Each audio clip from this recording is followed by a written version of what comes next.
Et bienvenue sur la première vidéo tactique de la chaîne. On va commencer aujourd'hui par une action beaucoup utilisée par Sacramento avec notamment un joueur chouchou du Dreamcast Show qui est Malik Monk. Et cette action, c'est la Zoom Action ou la Chicago Action qui consiste à avoir un joueur qui part depuis le corner, qui utilise un premier écran puis un end-off pour créer un décalage.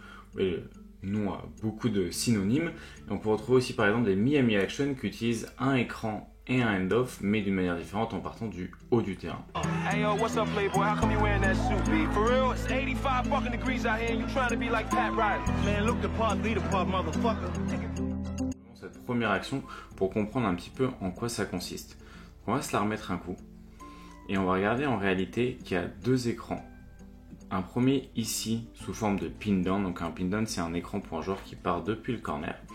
Et un deuxième écran, celui-ci avec le ballon, qui est un dribble end-off, donc le joueur continue sa course et va du coup utiliser le end-off qui est jusque là. Et en réalité, ce qui est très difficile à faire pour le défenseur qui est présent ici, c'est qu'il doit passer autour d'un et deux écrans. Et du coup, en fonction de ça, Malik Monk sur le deuxième écran va pouvoir regarder la réaction du défenseur pour soit décider de passer, justement, le défenseur va décider de passer au-dessus ou en dessous. Et en fonction de ça, Malik Monk va pouvoir choisir de soit tirer à 3 points, soit aller au drive, soit prendre un pull-up à mi-distance. Ici, le défenseur passe au-dessus, reste coincé dans l'écran et c'est un mi-distance. C'est une action qu'on va retrouver même dans d'autres équipes sans forcément des porteurs de balles en poseur d'écran qui sont très connus pour du end-off comme Sabonis. On va retrouver par exemple ici Jarrett Allen avec un écran de Dean Wade ici pour Donovan Mitchell qui va venir prendre l'écran puis prendre le ballon. Donc en fait ces actions-là, on va les retrouver chez pas mal d'équipes et ça permet en fait de proposer différentes solutions. Ici on va avoir un shoot 3 points par exemple et on peut ajouter un peu de variété à ces actions. Comme ici on va retrouver Cleveland qui ajoute une petite variation avec deux écrans. Donc vous avez un premier écran qui va venir ici, un deuxième écran juste là et le end-off pour finir. Donc vous avez en réalité trois écrans pour le porteur de balle qui doit justement naviguer à travers tout ça. Donc tout ça, ça permet de créer des décalages au fur et à mesure et même ça permet d'être une solution parfois de repli. On va regarder ici par exemple, encore une fois avec Cleveland, comment la Zoom Action a suivi un peu de solutions secondaires. Donc en fait, si on revient au début de l'action, on a un premier pick and pop avec Donovan Mitchell et Max Strus. Et en fait, quand ils vont se rendre compte qu'il n'y a pas de décalage qui a été créé, passe à Jarrett Allen, écran de Max Strus pour Donovan Mitchell qui est sur l'aile et du coup, il rentre dans la Zoom Action. Donc en réalité, c'est souvent utilisé aussi comme principe de jeu aussi de repli et pour potentiellement un petit peu en fait punir les défenses qui peuvent aussi s'y habituer. Là on a un premier zoom action qui en fait crée un premier décalage et ça va amener Jarrett Allen proche du cercle parce que Jarrett Allen après l'écran qui pose sur le dribble end-off, il va pas rester en périphérie parce qu'il n'est pas menaçant mais il va venir au cercle. Là c'est une variation qui est assez intéressante parce que le premier écran a eu lieu ici et le deuxième écran, le end-off, a lieu quasiment au milieu du terrain. Et ça permet à une équipe comme Cleveland, qui parfois a eu quelques problèmes de spacing, d'étirer la défense non pas verticalement, mais de manière horizontale. Du coup, c'est assez intéressant pour eux de pouvoir le faire avec des shooters. On a aussi des non-shooters qui peuvent être mis dans ces actions-là. Par exemple, Brandon Ingram, par sa capacité de passe. On voit ici, en réalité, ce qui va être intéressant, c'est que Larry Nance Jr. va pouvoir rouler au cercle. Après le end-off, on voit qu'il y a immédiatement une volonté de partir droit vers le cercle. Et là où Ingram est très fort, c'est qu'il a cette capacité de skip pass par-dessus la défense. Donc c'est une autre solution. On peut avoir une solution encore une fois avec les Pelicans, cette fois avec Zion Williamson. Donc là, vous voyez, on a vraiment un spacing qui est ridicule, disons.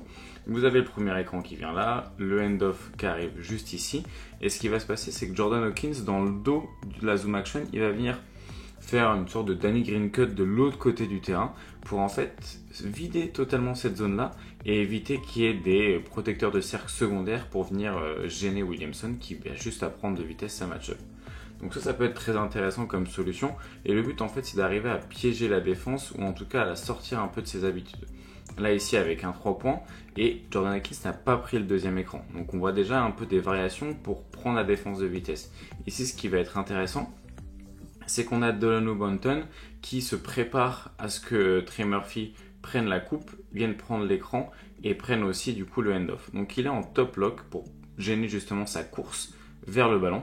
Et du coup, ce qu'il va faire, c'est tout simplement aller au cercle. Et c'est une manière comme une autre, un petit peu aussi, avec ce principe de jeu de la zoom action ou de la Chicago action, de pouvoir innover ou en tout cas s'adapter. Ici, la défense anticipe trop aussi. Du coup, ce que fait Brandon Ingram, c'est qu'il coupe au cercle. Donc, moi, je pense que ça fait partie un peu des principes qu'on voit de plus en plus et qui peuvent être intéressants à suivre en tant que néophyte NBA. Et en tant que même que néophyte NBA ou même plus expert, on en découvre de nouveaux. Moi, celui qui vient de se passer par exemple, de l'autre côté du terrain, je l'avais encore pas vu, ou en tout cas j'ai eu du mal à l'identifier en tant que nom de système. Ce qu'on retrouve en fait ici, c'est un premier écran, puis le hand-off, mais au lieu que le hand-off ait lieu ici, c'est l'écran, et au lieu que l'écran ait lieu ici, c'est le hand-off. Du coup, on a une situation un petit peu inversée. À ma compréhension, je ne suis pas sûr que ce soit une Miami Action, mais peut-être que c'est le cas. Si jamais vous voulez nous le dire en commentaire, ou en tout cas nous éclaircir sur ce sujet, ça peut être très intéressant. On retrouve ici par exemple en 5 out une manière d'utiliser aussi le premier poseur d'écran comme shooter. Donc on va se la remettre tout doucement avec justement du coup Minnesota qui parfois a eu aussi des problèmes de spacing et comment ils ont pu en profiter. Donc là vous avez un écran de Mike Conley qui va venir ensuite se replacer sur le corner. Et là ce qui est intéressant avec Naz Reid, c'est comme c'est un shooter à 3 points, la défense est obligée de le suivre sur le pick and pop qui va suivre la zoom action. Donc on a la zoom action qui a lieu, Chris Dunn est pris de vitesse, Kessler doit venir en aide et du coup ici il y a un pop de Naz Reid et Conley va venir se replacer dans l'écran. Du coup la zoom action offre un tir à 3 points ouvert parce que la défense est obligée de faire un choix. On retrouve finalement, pour finir la vidéo, l'équipe qui peut-être l'utilise le plus, ou en tout cas qui a beaucoup de variations là-dessus, c'est les Sacramento Kings. Là, ce qu'on va retrouver chez eux, par exemple, c'est un twirl.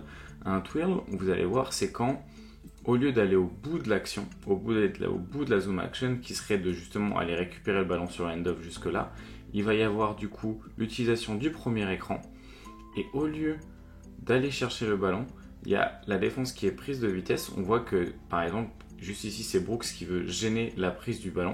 Et bien le twirl, c'est de venir cut justement au cercle pour prendre la défense de vitesse.